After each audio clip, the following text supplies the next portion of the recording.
large amounts of land that just belong to the community. And so people will go out there and they'll plant useful stuff and then clear around it and keep it cut.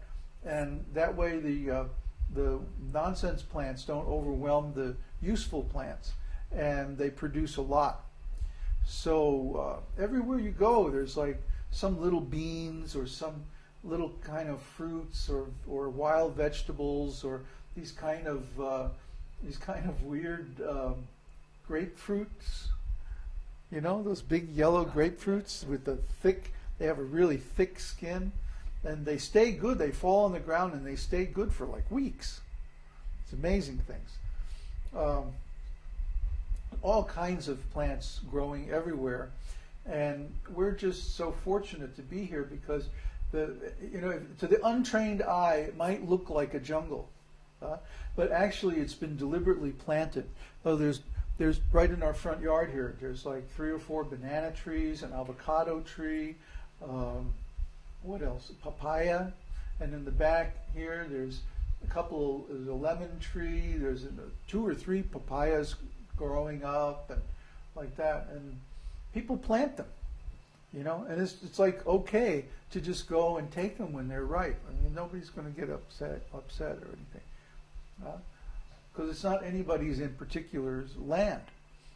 But yet when somebody comes through looking for work, you know, everybody will just chip in a few pesos and pay them to go through and cut all the weeds and like that. So, I mean, how can I describe it? It's a completely different way of life. It's a very pleasant way of life. It's very slow. But even though it's slow, there's plenty of energy.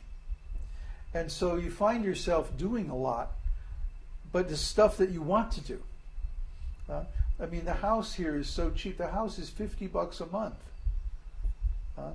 And we haven't got the utility bills yet, but they're probably not going to be too bad. The house we're moving into is a little more expensive. It's $200 a month.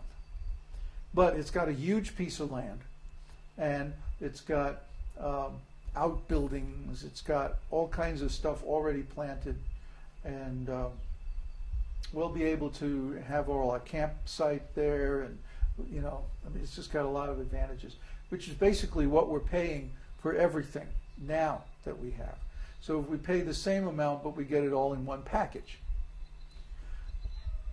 So it's a different lifestyle. If you have only lived in an urban environment, or even if you've lived like in an American rural environment, it's completely different here. You can actually make a living off the land here. Just farming, or just, planting. Go find a piece of jungle that nobody's using and plant some stuff and then sell it. I mean, people do this. And that's how they make their living. And it's cheap enough that they can actually live that way. So we feel very fortunate, and we want you to come here, visit us, and do devotional service in this atmosphere. Because just like everything is growing so nicely, I think that your faith will also grow and your devotion will also grow here, because the atmosphere is favorable. Any more questions? What more can you tell us about the local shamans? Have you heard any new herbalism? Well, we actually haven't gone out of our way to hang out with these guys. A lot of them are kind of bogus,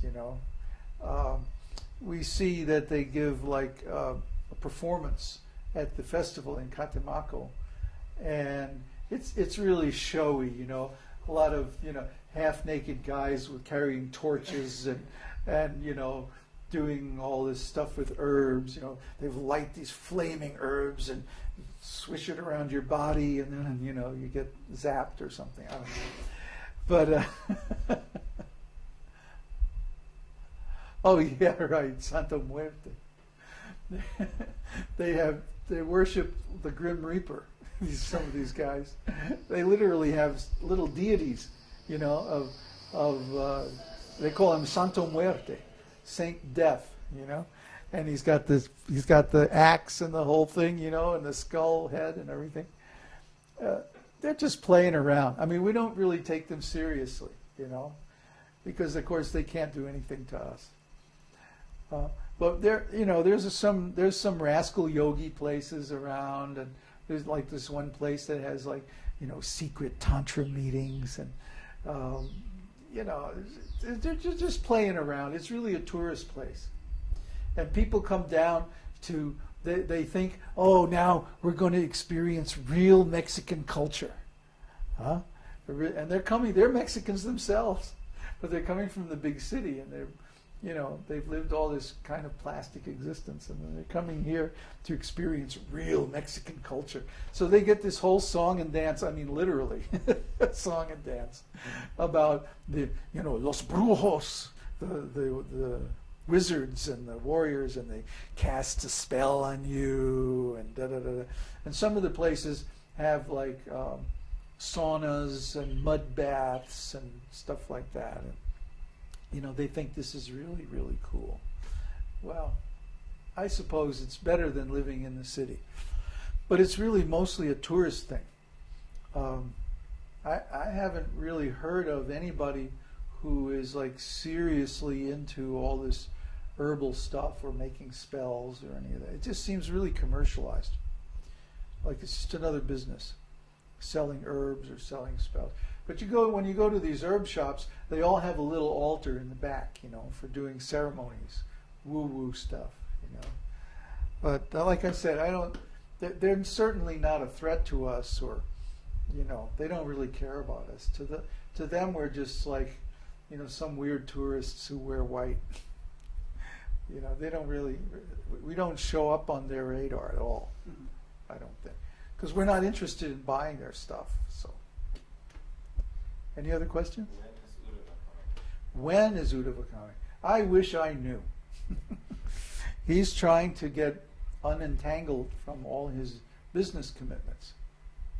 So he has to train up somebody to take his job, take over the work that he's doing. And the problem is that work is very technical. So it takes a while. And he's gone through 3 or 4 people trying to find someone who has the technical ability and also good personality, nice service attitude, nice customer relations attitude, because that's like half of the job. Anyway, he's got some guy now, and he's training him up, and hopefully by September or October, he'll be ready to come here. I'm going to try to get him to take like a week or 2 off during the summer and come out here, stay with us for a while. But I don't think he's going to be here full time until like middle of September at the earliest. But everybody who comes here, they can come through Mexico City and meet him and stay with him for a few days. In fact, I advise it to kind of get used to the culture here and everything. And then, of course, you're going to have to catch a local bus. That's going to be a lot of fun. Catch a local bus from Mexico City to Veracruz and Catemaco. Then we'll pick you up in El Burro and bring you out here to the country.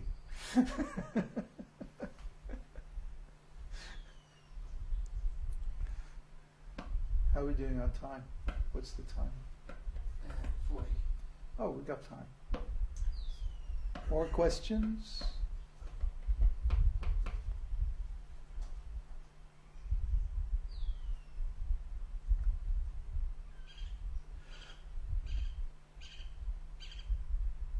We can come straight to Veracruz, though? How? I don't know of any direct flights to Veracruz. And you would have to come through Mexico City anyway. And even if you get to Veracruz, somehow you have to get to Catemaco. So you still have to get into the whole bus system. And we can meet you at the bus terminal in Catemaco, it's no problem. But Veracruz is a long drive from here. It would take us like a whole day to go there and come back. So it's better if you fly into Mexico City and get yourself a ticket. Let Uddhava arrange your ticket, your bus ticket, and you're going to have to learn Spanish anyway. Huh? Todos los muchachos ahí hablar español.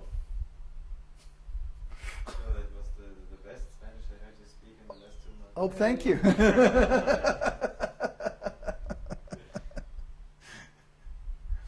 So my Spanish is terrible, but somehow or other I can make myself understood. You just have to, dive into it and get into it, because this is where we're at. We're not in the city where there's colleges where people learn English. Nobody here speaks English. So, yeah, it's a very interesting place. And Mexican culture is nice. It's sweet. It's not, everyone is so polite. I mean, if you've been in America or like England and places like that, where people are just sort of, everybody here is polite, respectful, well-spoken, considerate, well-mannered. Like they all say please and thank you, and